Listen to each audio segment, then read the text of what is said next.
और बड़ी खबर इस वक्त अमेठी से हार गई है स्मृति ईरानी। इस वक्त की बिग ब्रेकिंग, अमेठी में केएल शर्मा चुनाव जीत गए हैं और अमेठी से स्मृति ईरानी चुनाव हार गई हैं। 2019 में उन्होंने राहुल गांधी को हराया था, बड़ी जीत हासिल की थी और इस बार एक बार फिर से वो मैदान में थी।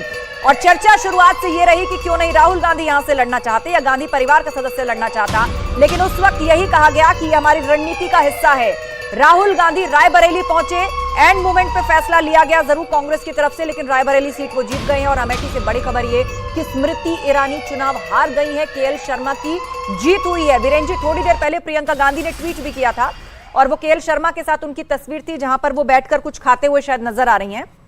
कुछ साल पुरानी तस्वीर वो लग रही है, उसमें वो बड़े सेंटिमेंटल होकर लिख रही हैं कि भैया कह करके संबोधित कर रही हैं और कह रही हैं कि मुझे तो मालूम था कि आप अमेठी से जरूर जीतेंगे। और देखिए अब वास्तविक नतीजा आ गया है, स्मृति ईरानी केंद्रीय मंत्री चुनाव हार गई हैं अमेठी से। बिल्कुल। और भारतीय जनता पार्टी की तरफ से जो आरोप लगाए जा रहे थे उनके प्रत्याशी पर कि बाहरी हैं, उस पर भी पुरजोर तरीके से उन्होंने बात रखी थी कि जमीनी स्तर से जुड़े हुए हैं और अक्सर अमेठी की जनता के साथ वो रहते हैं। देखिए, अमेठी में भी मैं वो बात कहूंगा कि 16 बार लोकसभा चुनाव हुए हैं जिसमें सिर्फ 3 बार अपोजिशन जीती है। संजय गांधी हारे 1977 में, एक बार संजय सिंह जीते बीजेपी से और एक बार जीती स्मृति ईरानी जी। तो कहने का मतलब यह है कि वो भी क्षेत्र जो है जुड़ा रहा है। सोनिया जी भी वहां से चुनाव जीती हैं, संजय गांधी भी चुनाव जीते हैं और राहुल गांधी भी जीते हैं। तो कहने का मतलब है कि वहां पे फैमिली का एक कनेक्शन है। जो पिछली बार ईरानी के जीतने का कारण क्या था कि वो विक्ट्री मार्जिन 5% से कम था, यानी कि मुश्किल से 11-12 हजार वोट से स्मृति ईरानी जीती थी। और अब की बार उनको काफी वोटों से कांग्रेस का कैंडिडेट हराया है। और जो कैंडिडेट है वो समझिए एक तरह से सरनेम भले नहीं गांधी है, लेकिन उसको आप गांधी ही समझिए, क्योंकि पिछला रिश्ता 40 वर्षों से है उनका।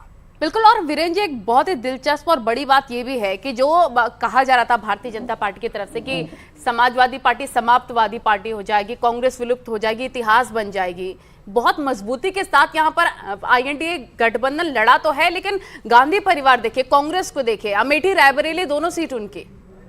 देखिए, अब मैं थोड़ा डेमोग्राफी की बात करना चाहूंगा कि 2014 और 2019 में ना यादव वोट जो है लोकसभा चुनाव में अलग नेचर से वोट डालता रहा है, यानी मोदी जी को डालता रहा है। पहली बार ऐसा हो रहा है उत्तर प्रदेश में कि वाई तो था ही, एम बिल्कुल अखिलेश के पीछे खड़ा हो गया।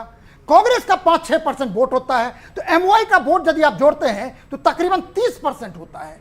और यदि कांग्रेस का 5-6% जोड़ दीजिए तो निश्चित रूप से, और इधर जैसा मैंने कहा कि 8% वोट कम हुआ है बीजेपी का, 8% का स्विंग बहुत बड़ा स्विंग होता है सोशियोलॉजी में, जो सत्ता बदल सकती है, कुछ भी कर सकता है।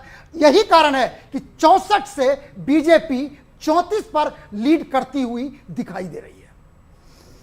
बिल्कुल, रुक करते हैं। हमारे साथ आलोक जी जुड़े हुए हैं, बीजेपी के प्रवक्ता। आलोक जी, स्मृति ईरानी का अमेठी से चुनाव हार जाना न सिर्फ भाजपा का एक बड़ा चेहरा, एक केंद्रीय मंत्री जिस तरह ललकार करके वो चुनाव 2019 में लड़ी और जीत गई, उसके बाद इस बार स्मृति ईरानी हार गई। लेकिन इस बीच एक बड़ी खबर, कांग्रेस की प्रेस कॉन्फ्रेंस होने जा रही है। कुछ देर पहले खबर आई थी कि 5 बजे राहुल गांधी पीसी कर सकते हैं, अब उस पर इंफॉर्मेशन आई है कि 5:30 बजे कांग्रेस की प्रेस कॉन्फ्रेंस होगी। हालांकि इसे कौन संबोधित करेगा, कौन कौन इसमें उपस्थित होगा, इस पर जानकारी स्पष्ट नहीं की गई है। लेकिन शाम 5:30 बजे कांग्रेस आ गई, खबर आ गई, मल्लिकार्जुन खड़गे और राहुल गांधी इस प्रेस कॉन्फ्रेंस को संबोधित करेंगे। कांग्रेस ऑफिस दिल्ली में ये प्रेस कॉन्फ्रेंस की जाएगी। आलोक जी, स्मृति ईरानी का अमेठी से चुनाव हार जाना, ये परसेप्शन के लिहाज से बीजेपी के लिए कैसा है, एक बड़ा डेंट और सेटबैक? लेकिन साथ साथ दिख रहा है पहली नजर में कि उत्तर प्रदेश में एक बार संख्या क्या जमात में पार्टियां की कोशिश और जो बरगलाने की कोशिश हुई उसका कुछ असर रहा। जो संविधान बदलने की बात बार बार राहुल जी कर रहे थे, कांग्रेस फैमिली कर रहे थे, अखिलेश जी कर रहे थे, उसका असर जो है शायद नीचे तक पहुंचा है। अच्छा, अभी नुकसान स्मृति ईरानी जी को हुआ है। स्मृति ईरानी जी एक ऐसी लीडर थी जो अमेठी में लगातार रुकती थी, लगातार ठहरती थी, अपने व्यस्त मंत्रिमंडल का जो उनका काम था उससे हट करके भी वो तकरीबन हर महीने जो है अमेठी पहुंच जाते थे। लेकिन बहुत सारे कारण किसी हार के जीत के रहते हैं। निश्चित रूप से समीक्षा का समय आएगा तो हम बैठ करके इसकी समीक्षा करेंगे कि जो हमारे बड़े चेहरे हैं वो क्यों हारे, क्या वजह रही, कौन सी वजह ज्यादा असरकारी रही, उनमें क्या कुछ सुधार किया जा सकता है, किस तरीके से हम आगे बढ़ सकते हैं। फिर वही मैं बात कहूंगा कि हार में न जीत में कोई भय नहीं है, हम फिर से निकलेंगे, कहीं हम हारे हैं, कहीं जीते हैं।